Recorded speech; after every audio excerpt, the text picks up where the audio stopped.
Hello అభినవాస్, జున్నుని ఇంట్లోనే ఈజీగా ఎలా చేసుకోవాలో చూద్దామా. ముందుగా ఈ చైనా గ్రాస్ లేదా అగార్ అని మనకి షాప్స్లో దొరుకుతుంది. ఇది తీసుకొని ఇట్లా పీసెస్ లాగా చేసుకొని కొంచెం వాటర్ వేసి ఒకటి రెండు సార్లు కడుక్కోవాలి.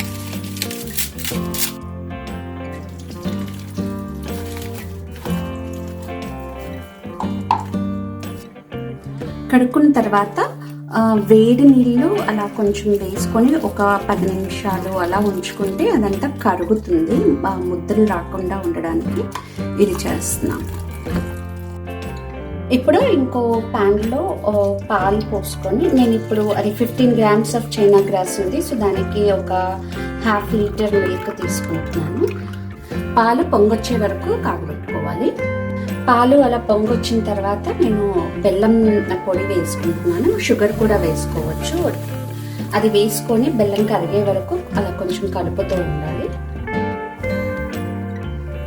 లేదంటే బెల్లం పాకం కూడా చేసి, అంటే బెల్లం వేడి నీళ్ళలో నానబెట్టి కూడా వేసుకోవచ్చు. బెల్లం కరిగిన తర్వాత కొంచెము మిరియాల పొడి వేస్తున్నాను. ఇది కడుపులో నొప్పి అలా ఏమీ రాకుండా ఉండడానికి వేస్తారు. అలాగే కొంచెం ఇలాచీ పౌడరు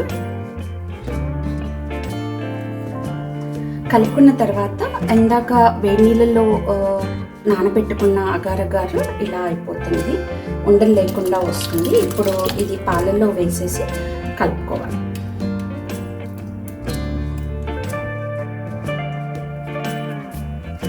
అది అగార్ వేసిన తర్వాత కలుపుతూ ఉండాలి, కింద అడుగంటకుండా.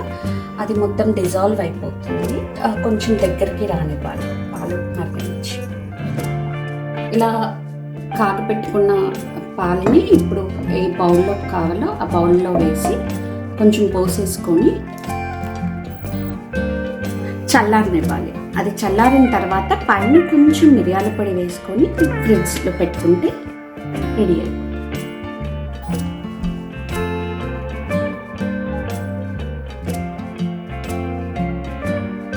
చూసారు కదా మరి జున్ను ఎలా చేయాలో. రెసిపీ నచ్చితే మీరు కూడా ట్రై చేసి ఎలా వచ్చిందో కమెంట్స్లో చెప్పండి. Please like, share, comment and subscribe to Abhinavas. Thank you.